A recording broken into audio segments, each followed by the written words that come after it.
fin de compte, est-ce que les gens sont plus heureux actuellement avec toute cette technologie? Tu parlais des réseaux sociaux tout à l'heure, au sujet de ne tout simplement pas les installer sur son téléphone et de ne pas... Tu te sens mieux? Oui, je pense que un des problèmes avec les réseaux sociaux, en dehors du fait que vous vous faites remarquer, je pense que, particulièrement avec Instagram, les gens ont l'air d'avoir une meilleure vie qu'ils ne l'ont en réalité. Grâce aux filtres. Ouais, les gens postent des photos d'eux quand ils sont vraiment heureux. Ils font des modifications sur leurs photos pour se mettre en valeur. Même quand ils modifient pas leurs photos, ils sélectionnent au moins les photos avec le meilleur éclairage, le meilleur angle. Donc, les gens s'affichent de sorte à ce qu'ils soient bien plus beaux qu'ils ne le sont en réalité. Et ils semblent bien plus heureux qu'ils ne le sont vraiment. Donc si tu regardes les gens sur Instagram, tu pourrais penser, mec, ils ont tous l'air si beaux et si heureux, et je ne suis pas si bien que tous ces gens. Donc, je suis nul, tu sais, et ça va... Tu vas déprimer. Et alors qu'en fait, tous ces gens que tu imagines super heureux sont à vrai dire très malheureux. Je dirais même très dépressifs, très tristes. Donc les gens les plus heureux qu'on voit ont en réalité une part de tristesse. Et parce que personne se sent bien tout le temps, peu importe qui tu es.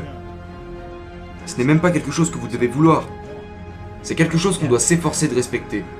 Exactement. Donc, je pense que des choses comme ça peuvent rendre les gens vraiment malheureux. Nous avons affaire à une génération d'accros. C'est une bombe à retardement. Et ça va devenir bien pire. Ok? Donc, combinez ça avec le fait que cette génération dépendante ne sait pas comment s'y prendre pour demander de l'aide. Et en plus du fait qu'ils sont très doués pour utiliser Facebook et Instagram, ils sont doués pour mettre des filtres sur tout et n'importe quoi. Pour montrer qu'ils sont intelligents et forts. Mais allez voir l'Instagram des gamins qui se sont suicidés, et vous verrez que rien n'indiquait qu'ils étaient dépressifs. Ils font tous mine d'être heureux et d'avoir une vie géniale. Mais rien de tout ça n'est vrai. Ils sont très doués pour ça. Et on leur dit des trucs comme « N'hésitez pas à venir parler ». Et on s'imagine qu'ils auront le courage de s'ouvrir à nous. Combiné au fait qu'ils sont pour la plupart victimes d'une éducation défectueuse dont les parents sont responsables. Car leurs parents leur ont répété qu'ils étaient spéciaux, qu'ils pourraient avoir tout ce qu'ils voudront et qu'ils pourront devenir tout ce qu'ils veulent. On va jusqu'à offrir des médailles à ceux qui finissent derniers, et il est prouvé que ça n'a pas d'effet positif, car ça diminue la valeur des médailles des premiers, tout en embarrassant le dernier, et le fait se sentir stupide car il sait qu'il ne mérite pas cette médaille. Les enfants reçoivent des tableaux d'honneur et des encouragements, pas parce qu'ils les méritent, mais parce que les parents se plaignent, et certains reçoivent des bonnes notes sans les mériter, juste parce que les professeurs n'ont pas envie de faire face aux parents. Ensuite, les enfants obtiennent un diplôme, trouvent un travail, et en un instant, ils réalisent qu'ils n'ont rien de spécial, qu'ils n'obtiendront pas de récompense s'ils finissent dernier, que leurs parents ne peuvent pas leur obtenir de promotion, et qu'ils ne peuvent pas avoir tout ce qu'ils veulent juste parce qu'ils le désirent. Et en un instant, la vision qu'ils avaient d'eux-mêmes est détruite. Et on se retrouve avec une génération qui grandit avec une plus faible confiance en eux que la précédente génération. Donc ils ont moins confiance en eux. Et en plus de ça, ils sont incapables de demander de l'aide quand ils en ont besoin. Et ils se tournent vers les réseaux encore et encore. On compte ses likes, on compte ses likes, on compte les followers. Et si jamais quelqu'un te vire de ses amis, oh mon dieu, c'est le traumatisme. Et pour se séparer, ils se contentent de couper brutalement tout contact. Ils coupent tous les liens, ne répondent plus aux textos, ne répondent plus au téléphone. Parce qu'ils ne savent pas comment s'y prendre pour juste dire « Écoute, ça ne fonctionne pas entre nous. » Il n'y a pas de réel accord. Combinez ça au fait que nous avons institutionnalisé l'impatience. Donc, ils ont grandi dans un monde de gratification immédiate. Tu veux acheter quelque chose? Va sur Amazon, tu le recevras le jour suivant. Tu veux contacter quelqu'un? Tu n'as plus besoin de laisser un message sur une vieille machine avant d'attendre 4 heures qu'il le reçoive. T'as juste à lui envoyer un SMS et il te répondra dans la minute. Tu veux voir un film? Connecte-toi et regarde-le. Tout arrive en un instant. Tu veux un rencard? Sois pas droite. Tu n'as même plus besoin de rassembler ton courage pour les draguer, genre « Hey !» Tu sais, t'as même plus à faire ça. Et voilà, t'as un rencard. Et donc le problème est qu'on les accuse de tout prendre pour acquis. Mais je pense pas que ce soit vrai. Je pense qu'ils sont impatients. Je n'arrête pas de rencontrer ces fantastiques, intelligents, ambitieux, idéalistes enfants qui obtiennent un diplôme, qui trouvent un travail et qui veulent avoir un impact dans le monde. Je vais les voir et je leur demande « Alors, comment ça se passe ?» Et ils disent « Je pense que je vais démissionner. » Et je réponds « Quoi ?» Et ils disent « Je n'arrive pas à avoir d'impact. » Et moi je suis comme « Mais tu travailles depuis 8 mois !» C'est comme s'ils pouvaient voir le sommet d'une montagne, qu'ils étaient au pied d'une montagne et qu'il regardait le sommet. Ce qu'il ne voit pas, c'est la montagne. C'est un immense parcours que tu peux grimper rapidement, lentement, peu importe. Mais tu dois quand même grimper. Ce qu'ils ne comprennent pas, c'est que la vie, les relations sociales, l'accomplissement d'une carrière est un voyage. Il n'y a pas d'application pour ça. Il n'y a rien. Tu dois traverser ce processus ennuyeux, contrariant, sinueux, appelé parcours de vie.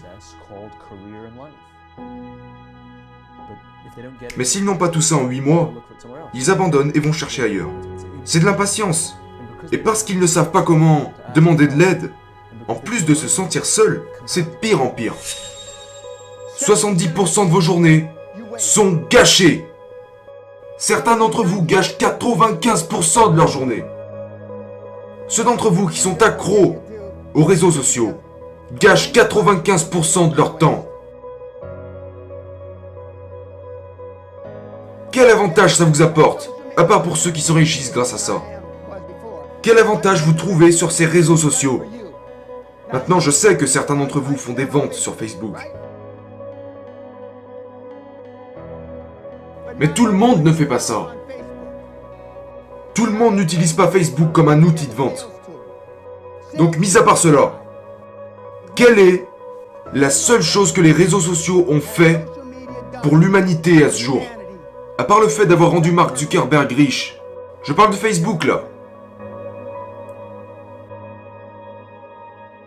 Vous êtes devenu accro à ça.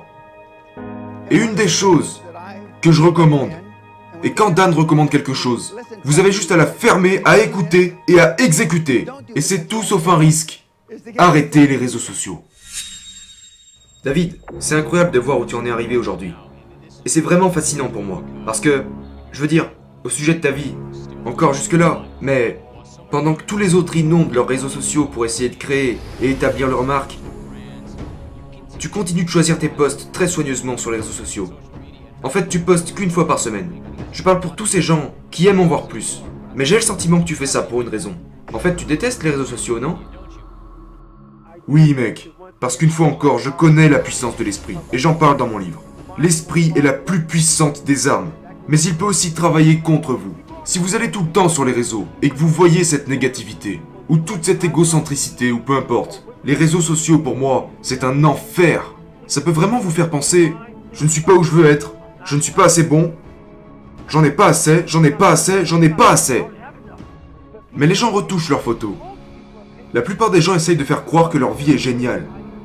Que quand ça les enchante. Ce n'est pas réel. Donc, nous voyons leur meilleur côté. Et je n'aime pas inventer ce côté-là. Je ne veux pas que tu vois ma vie sous son meilleur angle. Et pourtant, je discute beaucoup avec les gens. Je ne veux pas que les gens voient ce côté de ma vie. Je veux que les gens... Vous savez tous qui est David Goggins maintenant. Je vais te montrer d'où j'ai commencé.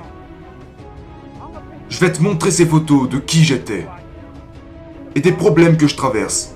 Et des problèmes que nous traversons tous. Et les réseaux font complètement le contraire. Les réseaux sociaux disent « Regardez-moi. Regardez ma nouvelle voiture. Regardez ma nouvelle coupe.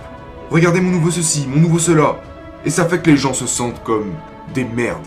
C'est pourquoi je ne fais pas ça. Je fais en sorte de renforcer les gens. Et pas sur la voie tranquille de, tu sais, tout cet amour, cette paix, ce bonheur.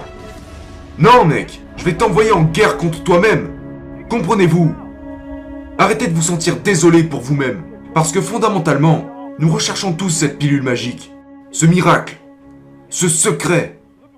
Vous cherchez un secret? Il n'y a pas de secret, mon gars.